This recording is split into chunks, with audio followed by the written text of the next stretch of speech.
Salamu wapendwa, karibu jikoni tuandae mihogo mitamu sana pamoja na mishkaki. Mimi nilitumia nyama ya nundu pamoja na mafuta kiasi niliongezewa buchani.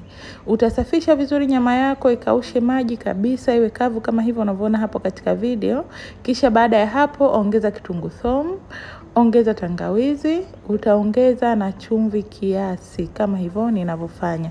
Na chumvi ni vile upendavyo wewe.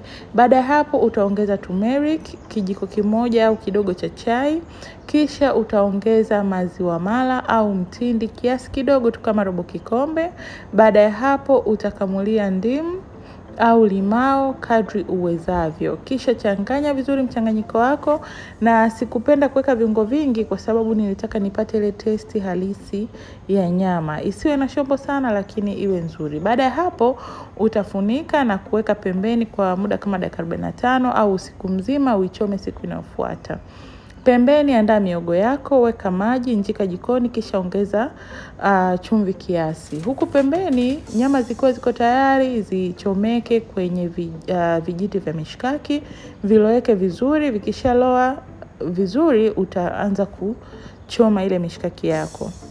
Mihogo ikishaiva sasa utachukua pani nyingine, weka siagi, kisha weka kitunguu maji kadri uwezavyo.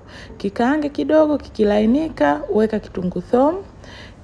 Navyo pia utakaanga vizuri. Aroma ikishatoka vizuri utaongeza maganda ya chungwa. Na baada ya maganda ya chungwa utaongeza pia maganda ya limao. Maganda ya chungwa unaweza kuweka kama kijiko kimoja hivi cha chakula, maganda ya limao kama kijiko kimoja cha chai kile kidogo. Na ukishachanganya vizuri katika ule mchanganyiko wako jikoni, utaongeza juisi ya chungwa kama vijiko vitatu hivi, na ya limao au ndimu kama kijiko kimoja.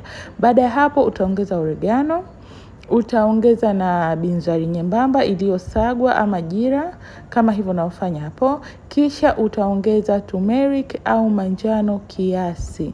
Baada ya hapo changanya mchanganyiko wako vizuri kabisa kama hivyo unavyoona hapo. Na kama chumvi haijakolea unaweza kuongeza chumvi kiasi kama mimi nilivyofanya. Baada ya hapo utatoa ile mihogo yako, hakikisha haina maji.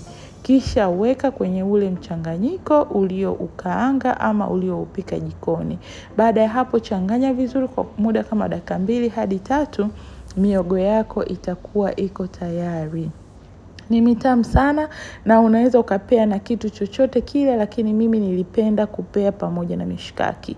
Kama unapenda hii recipe usisite kujaribu, na pia usisahau kulike, kushare, kucomment kama una swali lolote, na bila kusahau kusubscribe. Hadi wakati mwingine, ninawapenda sana. Shukran.